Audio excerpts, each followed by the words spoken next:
Hi everyone and welcome back to my channel. So today I would like to talk about the Fantastic Beasts book, well rather the screenplay of the movie that just came up.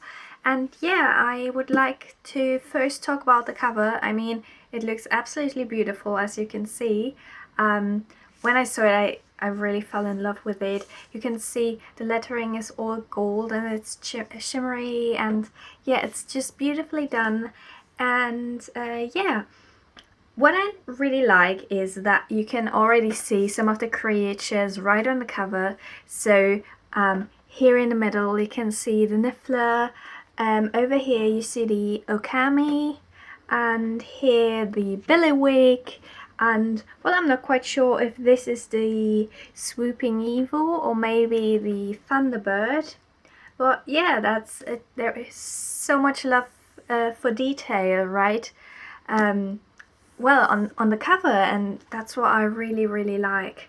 And when you look at the back, there's also this creature. I'm not quite sure. It may be the Swooping Evil, but yeah, I really like that. Okay, when you now take off that cover, you have this lovely book with a Niffler right in the center, and that's how it looks like. So even without that, it looks really beautiful. Now we're opening the book, and what you can see is, well, I don't know if you can see it on camera. Just wait. Well, it's basically green, but it always goes from light green to dark green to light green and so on, and there are stars all over it, and I think that gives it a really Christmassy touch, and well, it really fits the season. Let's go on. So then you have, of course, the title Fantastic Beasts and Where to Find Them once more, and a cute Niffler over here, and then we come to the contents. So the contents are, of course, the screenplay and some acknowledgements and a glossary, because there are a lot of directions and like, for example, how the angle is supposed to be, if someone talks in a low voice or in a loud voice. So that is all also in that book, and you can look it up at the back, so you actually understand what it is about, what is meant by that. Right on the first page you can see a lovely drawing of the Statue of Liberty, which I think is, well, really fitting, of course. And that's not the only place where you can find these drawings. They are all over the book. So you also have a Niffler right at the beginning, and every time a new creature appears you also have a drawing of that. So you can, if you haven't seen the movie, you can, well, guess what it looks like. And yeah, what I also really like is that yeah, that's my bookmark. It's awesome, isn't it? You have footprints of all the creatures in here, and it's just so beautifully done. And well, I really like that. It's all the design and artwork in this book and also in the movies is done by Mina Lima, the two people who've also been working on the art design in all of the Harry Potter movies. Probably know there is also a well, a very small museum, or well, if you can call it like that, of Mina Lima in London. And well, I can link that in the description because I've also been there, and it's just, it was an amazing experience. You can see all the artwork that appeared in the movies of Harry Potter. But why am I doing the review? After the movie, there were still a few things that weren't really clear to me, especially the relationship between Percival Graves and Credence.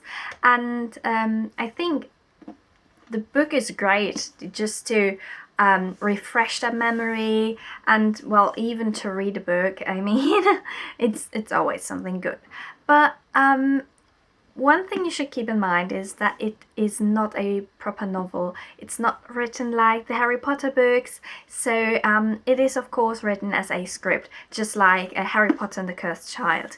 And if you're not used to that, you may think it's boring or it's difficult to read, because it's lacking a lot of description, and it's primarily only conversation you can find here. Of course, as I said in the beginning, there are a few descriptions, but these descriptions really don't often appear in the book. So right on the first page you have a rather long description of what is happening, but this is because, well, it's just the beginning of the book and the reader really has to understand what is going on right now.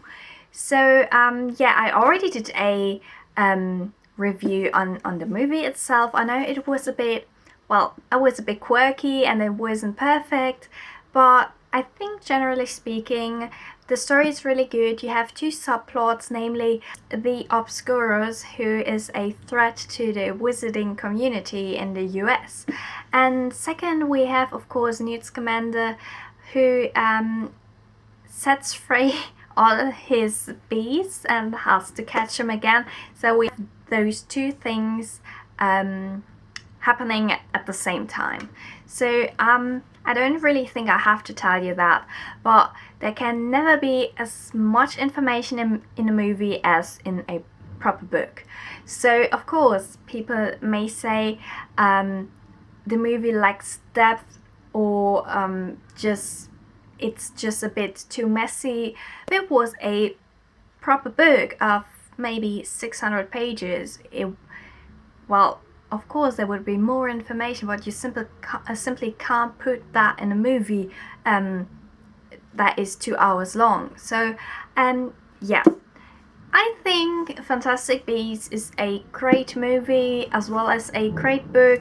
So if you are a Potterhead, I can highly recommend you to buy this book, simply because it's beautifully done and it's also nice to read. You could read that in one go, but yeah, I just took my time, and I think I had a great experience. It felt like taken back to Hogwarts, and yeah, well, I can only say it was great. So if you have read the book or you watched the movie, so please tell me, what did you like about either, well, it's basically the same, but what did you like about the story, what did you like about Newt Scamander, and so on. There's so many things we could talk about. So if you have to share something, please write it in the comments below, and yeah, see you in the next video.